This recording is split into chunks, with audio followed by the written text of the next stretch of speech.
What's up, Rad family? I'm Dakota Freeman, and welcome to the Rad Adventure Dude channel. Today, I want to teach you how to jump a dirt bike, and this is going to be fun.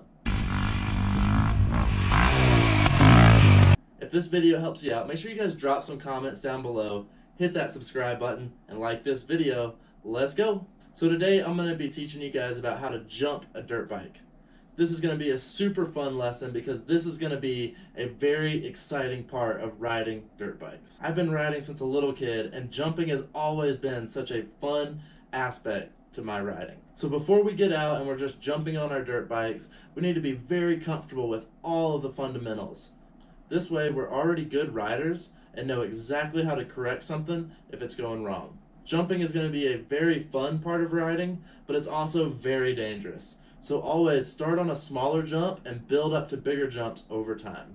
The best way to learn how to jump on your dirt bike is going to be to start on a smaller jump and have it be a tabletop. A tabletop is going to have a takeoff, it's going to go straight across, and then it's going to go down the landing.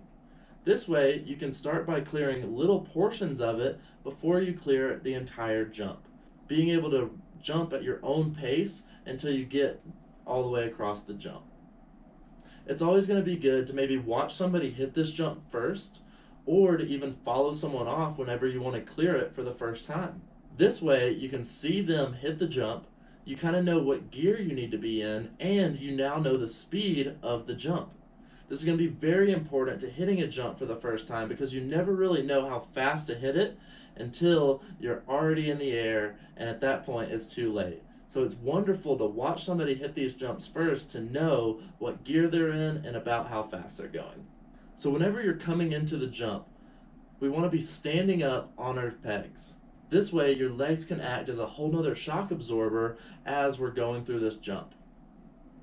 You want to be centered over your dirt bike to where you're not too far forward and you're not too far back. You want to be in the center of your bike, and your head should still be over the handlebars. You also want to be in the middle of the gear range that you're going to hit the jump in. You don't want to have it all revved out as you're coming up to the face and it's running out of gear needing to get shifted to the next gear. You want it right in the middle. As you're coming up the face of the jump, you can continue applying throttle and have it roll nice and smooth off the face. You also don't want to be in too high of a gear and be coming up to your jump and go to apply throttle and the bike almost bog down on you. You want to be in a good gear to where as you apply throttle, you feel the acceleration and you can apply the acceleration through the face of the jump without winding out the gear. As we're coming up to the jump, we want to grip the bike with our lower body as well. This is going to help glue you to the bike because as you come off the jump, you can now use your lower body to help correct anything that's going wrong. Simply by turning your hips and applying those pressures to the dirt bike can help a bike from going sideways or getting off kilter. And this is going to be a very big part to jumping because as you're coming off the jump, you're going to be getting thrown around a lot and there's going to be a lot of movement on your body. You really want to grip with your lower body and grip with your knees so that way you don't come up off the pegs or anything like that. So as you're wanting to clear a jump for the first time, you really want to make sure that you have the correct speed. This is going to be crucial to not getting hurt whenever you're learning how to do this. This is because if you come at it too fast and you have to let off the gas at the end, you could feel the front end want to drop, and at that point it's going to continue picking up the back wheel the entire trajectory. We also want to make sure that the jump that we're hitting is very smooth.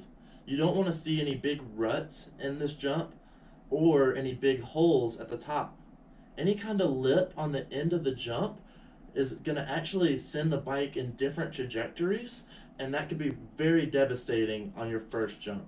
So whenever you're learning how to jump, make sure it's a very smooth takeoff and gradual to make it a lot easier to learn at the beginning. As you go through this, you're going to find jumps with big holes in them, ruts going up the face, and this is inevitable. But for learning purposes, you really want to make sure it's a nice, smooth takeoff. All these different holes or ruts can cause your face to get lips in them, which is where it almost has a kicker at the end of the jump. And these can actually pick your back wheel up as you're coming off the takeoff and make it for a very bad flight. So to make sure that we all stay safe when learning how to jump, make sure it's a very gradual and smooth jump. So as you're coming off the takeoff, you want to have the throttle on as you're accelerating up the face. This way you continue holding the speed that you already have coming into the jump. A very important part is going to be right at the end of the jump, even more so than having the throttle on coming up the face, is if you're at the top of the jump right before you take off, you really want to blip the throttle. Because if you come off the takeoff without having any of the throttle on, the front end is going to want to drop dramatically. So to eliminate that and to make it much safer, right at the top of the jump, right where you're coming off the ground, you definitely want to make sure that the throttle is on, so that way your front end doesn't want to drop.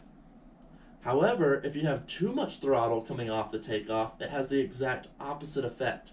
Your front end is going to want to go too high, making it dangerous as well. You don't want to get the front end too high or too low. You kind of want to come off the jump, have it at the same pace, and then land very gradually.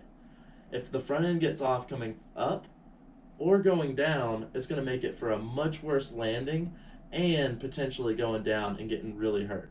So to help eliminate that and to keep the bike nice and neutral right at the top of the jump as you're taking off, make sure you just blip the throttle and have the throttle on to help it stay nice and smooth through the flight. So no matter how you come off this takeoff right now, it's going to continue in that trajectory the entire flight. So if it comes off good, you can just do minor movements with your upper body to help keep the bike centered. But if it goes bad, you really need to be able to correct these things immediately. So if everything's going good and you come off the jump nice and smooth, as you're coming to land, you want to land with your back wheel slightly before your front wheel. This is because you have a lot more suspension with the back, and that is going to make sure that you have the softest landing possible. At the same time, you want to make sure that you're standing up on the bike. This way your legs act as a whole nother shock absorber to help take this impact. And as we're landing, just like when we took off, you want to make sure to have the throttle on. This is because the gyro of the motor, if you're landing a little crooked or sideways, if you land with the throttle on, it's going to actually help stand the bike up and get it to straighten out before anything goes wrong. If you land with the throttle off, you may hit the ground and feel the instability of the motorcycle. This is because the engine brake could be on, or just not having the acceleration behind the back wheel. It's going to make it a lot squirrelier. So when you're landing, you want to land on the rear wheel, you want to be standing, and you're going to apply a small amount of throttle to make sure that the bike stays straight as you're landing. All these different things are going to really make sure you have a nice, safe, and smooth landing.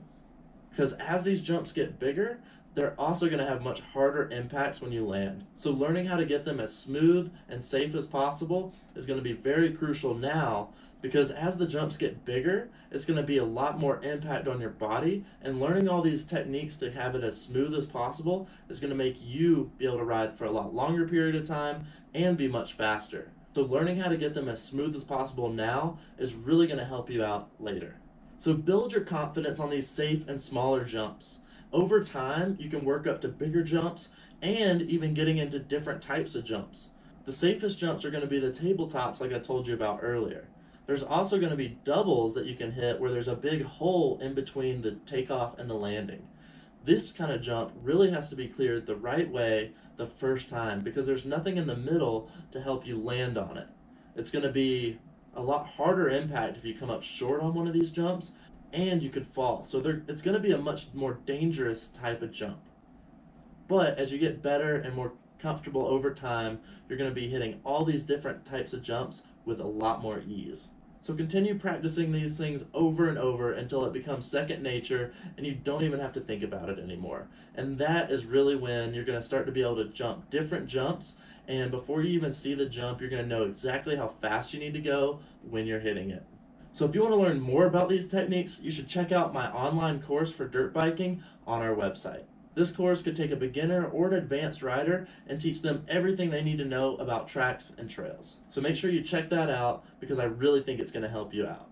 If this video helped you out, make sure you guys drop some comments down below, hit that subscribe button, and like this video. I'm Dakota Freeman, and I will see you next time. make sure you click right here and hit that subscribe button and ring the bell so you don't miss out on any of my future content. After that, you can watch my next video right here. So go ahead and click on it. I'll see you guys over there.